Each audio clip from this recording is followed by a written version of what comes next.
Indiana Newsdesk is made possible in part by the following. Indiana University's Center for Applied Cybersecurity Research, presenting Security Matters with tips for improving online security in 3 minutes or less.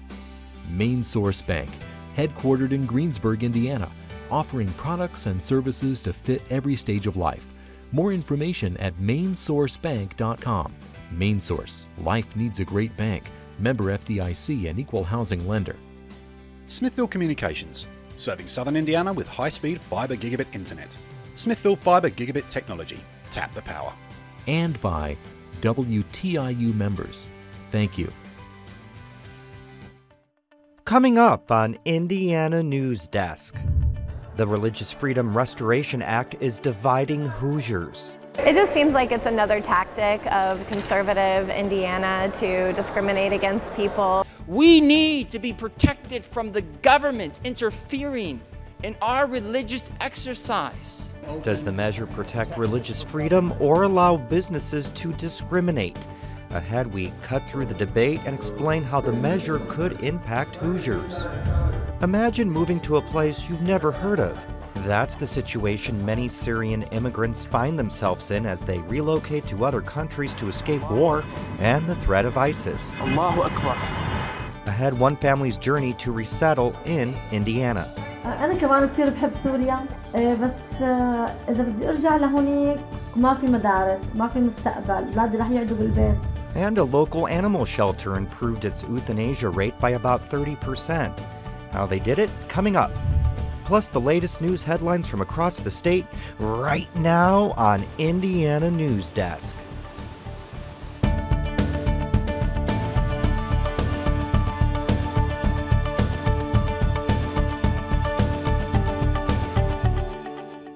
Welcome to Indiana Newsdesk. I'm Joe Wren. Well, whether the so-called Religious Freedom Restoration Act is a form of protection or a form of discrimination depends upon who you ask. On one side, you have supporters arguing the statute is necessary to protect people from the government enacting policy that can restrict the freedom of religion.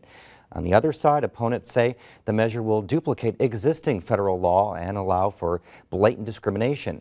Sarah Whitmire reports on the measure's potential implications as it advances through the legislature.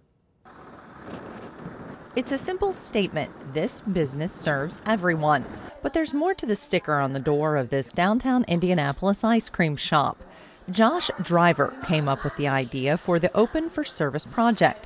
He says it's a way for customers to know which businesses open their doors to everyone, regardless of race, sexual orientation, or religion.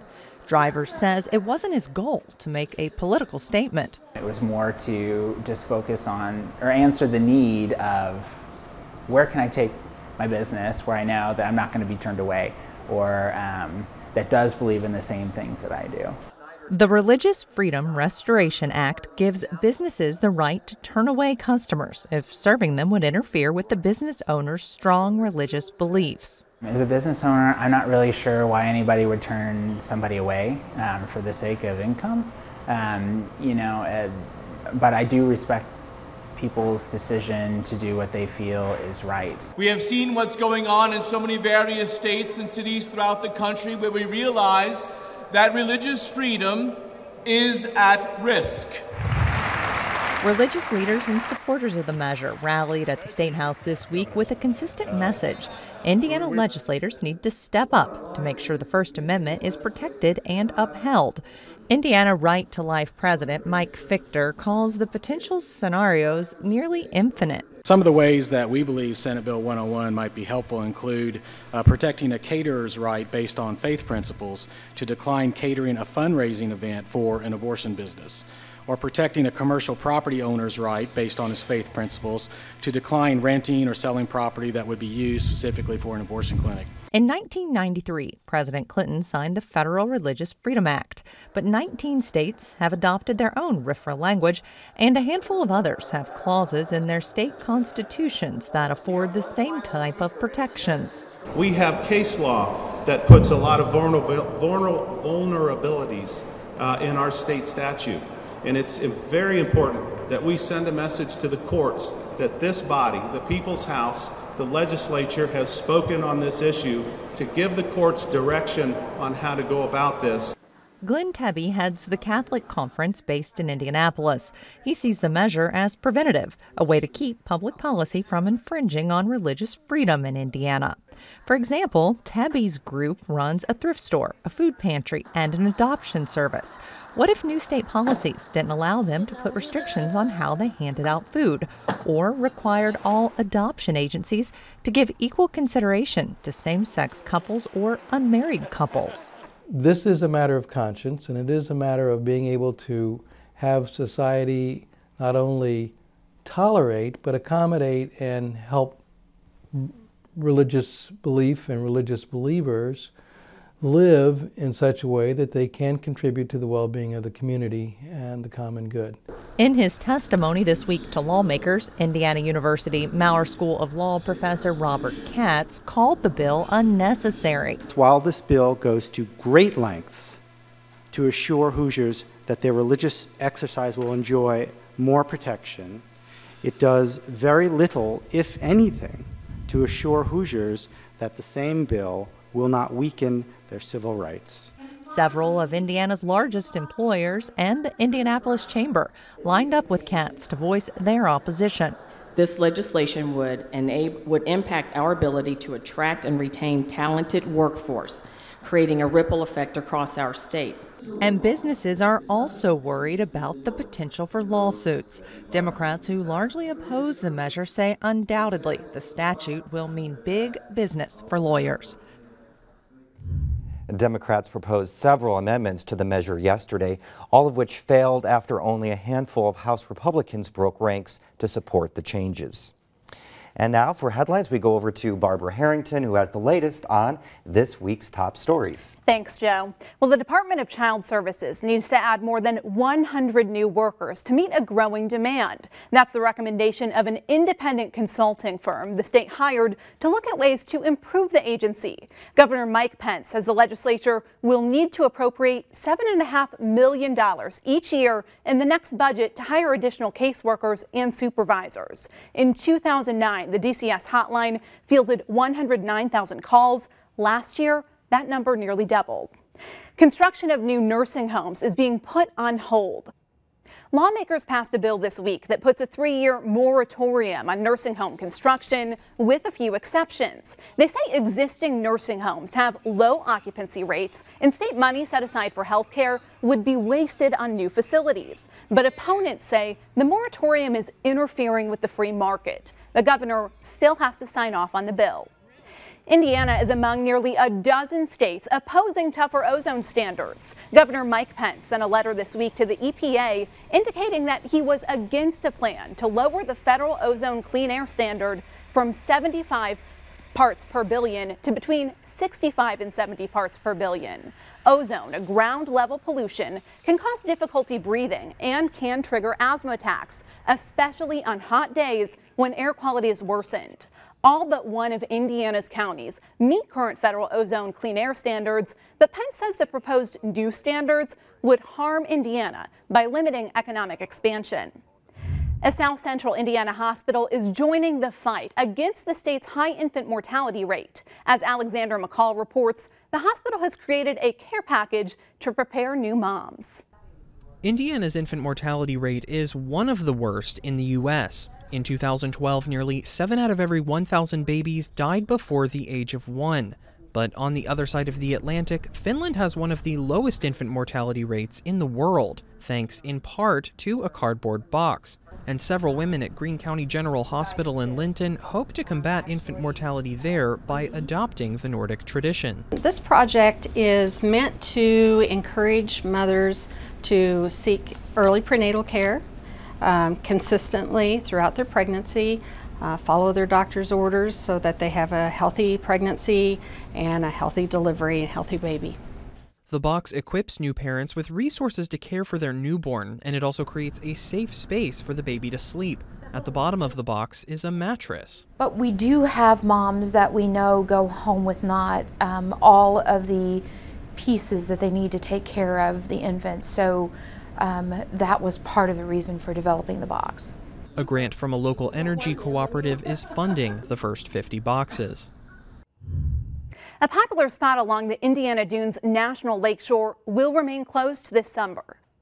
The Mount Baldy Dune has been closed since a portion of it collapsed 2 years ago, burying a 6-year-old boy. The child survived. One of the theories geologists are now studying is whether decaying trees buried under the sand could be causing openings. They will release a formal report later this year. And the oldest female U.S. veteran has died. Lucy Coffey grew up on a farm in Martinsville, Indiana, before leaving for Chicago and then Dallas. She joined the military in 1943, became a sergeant in the Women's Army Auxiliary Corps, and earned 2 Bronze Stars for her service in the Pacific during World War II. Last year, she was also honored with a visit to the White House, where she met President Obama and Vice President Joe Biden. Coffey died Thursday in San Antonio, Texas.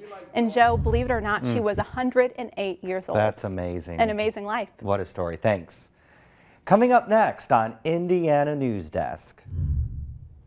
As the Syrian civil war enters its 5th year, refugees are starting to come to the U.S. and Indiana. We talked to one family about their 6,000-mile journey from Damascus to Indianapolis, and how the Syrian conflict is influencing the work of a Terre Haute-based artist, and why she says art can help heal the wounds of Syrian children living in refugee camps. These stories and more right here on Indiana Newsdesk. I can change the world with my own 2 hands, make it a better place.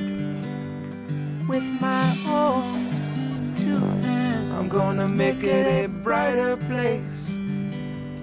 With my own 2 hands, I'm gonna help the human race. With my own 2 hands, I can hold you. In my own 2 hands, and I can comfort you. With my own 2 hands, with my own 2 hands.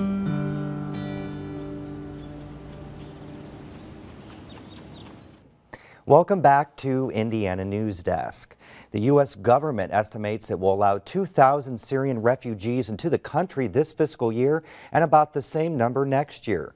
So far, 3 of those families have moved to Indianapolis. While resettling refugees is never easy, Gretchen Frazee reports that the ongoing civil war in Syria, combined with the threat of ISIS, is creating a particularly difficult situation.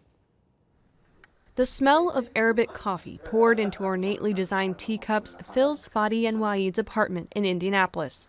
The coffee bought from a Middle Eastern store down the street provides a small, rare taste of home in this foreign country. سوريا عن جد أحلى بلد سوريا.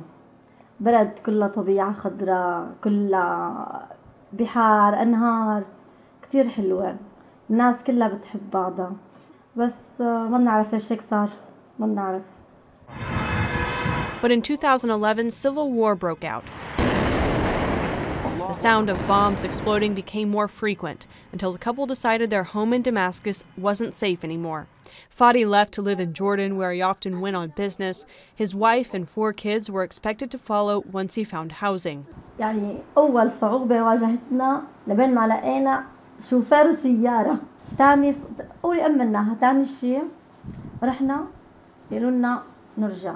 Soon after they made it to Jordan, the family's apartment in Damascus was bombed. Like much of the city, only rubble remained. It proved they'd made the right decision to leave, but it also meant they'd never return home. نحن بالأردن أول شيء لما دخلنا بأعداد كبيرة على الأردن. بحكم صغر الأردن فكان في ضغط كتير على الأردن. فنحن كنا هنيك ما بنقدر نشتغل، ما بنقدر نعيش. أجارات البيوت كانت غالية. كانت المساعدات تجينا عبر جمعيات، كانت هاي جمعيات غير عادلة، ما المساعدات ما توصلنا. So they applied for refugee status, knowing it was a long shot. The United Nations estimates 9 million people have fled Syria, and only 2,000 are expected to be accepted into the U.S. as refugees this year. Fadi and Waid waited in Jordan days, weeks, months, and finally, after 3 years, they received the news. They and their children were granted refugee status. نحن لما حكونا انه انكم طالعين على انديانا صرت اجمع انا معلومات عن انديانا وعن طبيعه انديانا. The State Department normally sends refugees to cities where they have friends or family, but Fadi and Waid didn't know anyone in the U.S., so the government used a kind of formula to determine which city had the resources to best meet their needs. The main thing is that refugees go to a place that's welcoming, that has a cost of living that they can survive in, that has employment and opportunities. We also have the Islamic Society of North America here. We have a mosque that has many Syrians involved in Fishers. There's people interested in Syrians in our city, and so it makes for a good environment for them to be successful. Exodus Refugee Immigration is handling the resettlement of Fadi and Waid's family, as well as 2 other Syrian refugee families in Indianapolis. Executive Director Carlene Miller calls the process long and arduous. The U.S. has the most rigorous screening process where they do at least 5 security checks on refugees coming in to the country. And Syrians are receiving additional scrutiny, although State Department officials aren't saying exactly what that is. It's a hard balance to strike. You want to welcome these people into the country and into the state, but at the same time you want to be careful about it. You want to trust, but you want to verify. The cause for concern and an extra watchful eye is the threat of radicals who might try to enter the U.S. as refugees. Earlier this week on the Hill, House Homeland Security held a hearing where the leadership there said, quote, it would be a huge mistake to bring in refugees to the U.S. from Syria. We have a lot of experience with this, with Afghanistan, with Iraq, with Somalia, and other places where the United States has taken refugees in from. Refugees are the most carefully vetted of all travelers to the United States. Every refugee under consideration for admission to the United States undergoes the same intensive security screening involving multiple federal intelligence, security, and law enforcement agencies. Hamilton says he expects the extra screening would vary greatly depending on the individual. The people you really have to keep your eye on, to be blunt about it, are young men. They're not exclusively the problem, but they're the overwhelming part of the problem. Hamilton says that's why police must keep tabs on refugees after they enter the country by doing random checks of the places they frequent, such as the churches or mosques they attend.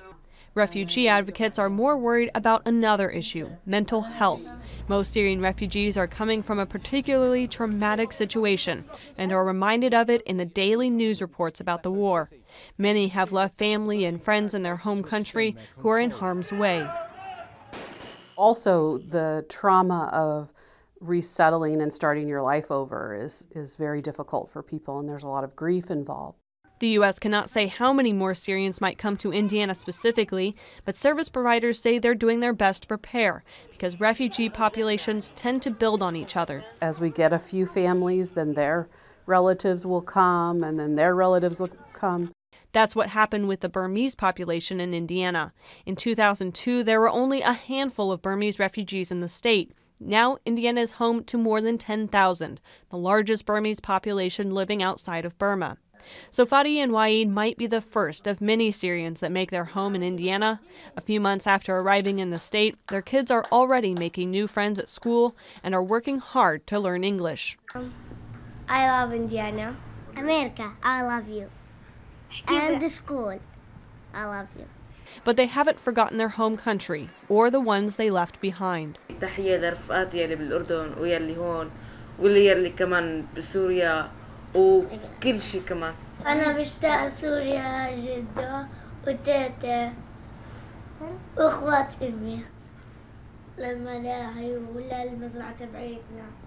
Both kids and parents agree, though, they likely won't return to Syria. There's no end to the conflict in sight. ولكن هلا أنا بعد هذا الشيء اللي صار هون هلا أنا شفت مستقبل أولادي هون فاللي راح يمنعني عن سوريا فقط مستقبل أولادي. أنا كمان كثير بحب سوريا، لسه أهلي هنيك أنا. بس إذا بدي أرجع لهونيك ما في مدارس ما في مستقبل، أولادي رح يقعدوا بالبيت، وأهم شيء الأمان، يعني رح أروح انحبس بالبيت. شو استفدت من إني موجودة ببلدي؟ Some Syrians like Fadi and Waid have decided to leave their home country. Others have chosen to stay, but all of them have been impacted in some way by the Syrian civil war. Artist Olaf Abbas creates oil paintings, pastels, and prints, all influenced by the Syrian conflict. She joins us now. Thank you so much for being here. Look, you've been an artist for a long time, but when did the Syrian conflict start being integrated into your artwork? It was actually in 2012 after a visit to Damascus, to Syria, and after a personal loss that I started painting about Syria, because after I lost my uncle, I felt like I actually lost home. What do you mean by that? When you lost your uncle, you lost your home? He was an activist. He was in the Syrian prisons for 15 years because he was a civil rights activist, and he died of cancer in France. And we were very close. He spoke many languages. He was a translator and a writer, and losing him was just a huge loss for me. So yeah. So and now you still have family back in Syria? Everyone. Everyone. And what do they do there? Stay alive right now. Yeah, that's the best they can do. And why don't they leave? They refuse to leave. It's home. My dad says if everybody leaves, who would we leave Syria to, basically? So yeah, they refuse to leave. They help people there. It's their life. My parents are 60, 62, so they don't want to start over somewhere else. And I worry about them a lot, but that's their choice and I respect it. And then how does the artwork help you with that, dealing with all of this? I think a huge part of it is therapy, because I've been through a lot in the past couple of years. And also it just creates, I mean, you see things on the news and you just forget. You know, you see the pictures and you forget, and I think creating paintings and etchings and watercolors of that make people pay more attention. And I don't want people to forget, so I'm trying to create a memoir of what Syria is going through. So we talk about a lot of pain in your artwork for obvious reasons, but another program that you started highlights that other side, but there's hope for Syria, and that's the art exchange and therapy that you have for some children, and I believe that's in the refugee camps. Can you tell us about that? I went to Jordan and volunteered to teach in refugee camps and do art therapy and plant gardens in the shape of the Syrian map so children can grow their own home. And I thought that would be really helpful for me and for them to kind of, you know, not give up, try to find hope in places where you really can't find hope, like a desert. And we also did the art exchange, and I put it in a book. It's letters and art between children from Terre Haute and children from the refugee camp. And they just wrote to each other about their life and their homes. And I actually put it all in a book, and the book was sold, and then the proceeds went back to the Syrian kids. We were looking at some of those photos of the children. Some were in wheelchairs. What happened to them? I volunteered in a place called Syrians Across Borders, and it's a rehab center for people, men, women, and kids who had been shot by snipers, basically amputees and paralyzed. And I volunteered there to do murals and do, you know, art therapy and projects with the kids. So these are some of the pictures of us working together. Yeah, there's some right there. What are some of the things that you see that the kids will actually draw? Well, we talked about it a lot, actually. A lot of them wanted to paint about things they can't do anymore, like riding a bicycle and playing football and basketball. And then the things they missed, like the houses and the chicken and the horses, the things they had, the life they had left back in Syria, basically, and no longer available for them. So we have to go, but one quick question. What would you like to see the future of Syria? I think basically all the refugees back so we can build the home that we used to have again. And ISIS out too. Yeah. Thank you so much for being here today. Appreciate it. Thank you for having me. The Brown County Animal Shelter has been saving more animals as the fostering program gains traction. Casey Kuhn explains how residents have been giving back by taking in shelter animals. 9 puppies just came to the Brown County Animal Shelter. Each one needs a permanent home, but in the meantime, resident Sue Ann Whirling is taking them in. Just a lot of opening your heart up in tender, loving care to get them to a place where they're ready for adoption. That and a homemade kennel has allowed Whirling to foster more than 100 dogs over the last 5 years. Fostering keeps young or injured animals that are more susceptible to diseases away from the other animals. The program at Brown County has helped dramatically lower the shelter's euthanasia rate. When I first got involved 33 years ago, our euthanasia rate was probably 70%, and that was typical of what everybody else's was. We didn't think we were awful. But as the years have gone by, there's been more and more ways to help get pets into homes. The Brown County Humane Society was able to save 98% of the animals it took in last year. And that's in part because of people like Whirling taking care of puppies without a home. She says each litter that comes through takes a lot of work, but is worth it in the end. It is hard to see them leave, but it's great to see the joy on the faces of the adopters. And we find great homes for these babies. Those little wrinkly faces, yes. Yeah. How could they not find a permanent home? They're adorable. It'll be interesting to see if that type of program can spread to other counties throughout the state as well. What a great cause. That's the end of this program, but our work continues online as we cover the news throughout the week at WTIUnews.org. Have a great weekend.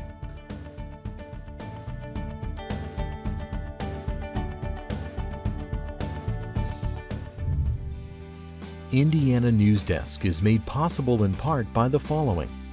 Indiana University's Center for Applied Cybersecurity Research, presenting Security Matters, with tips for improving online security in 3 minutes or less. Main Source Bank, headquartered in Greensburg, Indiana, offering products and services to fit every stage of life. More information at mainsourcebank.com. Main Source, life needs a great bank. Member FDIC and equal housing lender. Smithville Communications, serving Southern Indiana with high-speed fiber gigabit internet. Smithville Fiber Gigabit Technology. Tap the power. And by WTIU members. Thank you.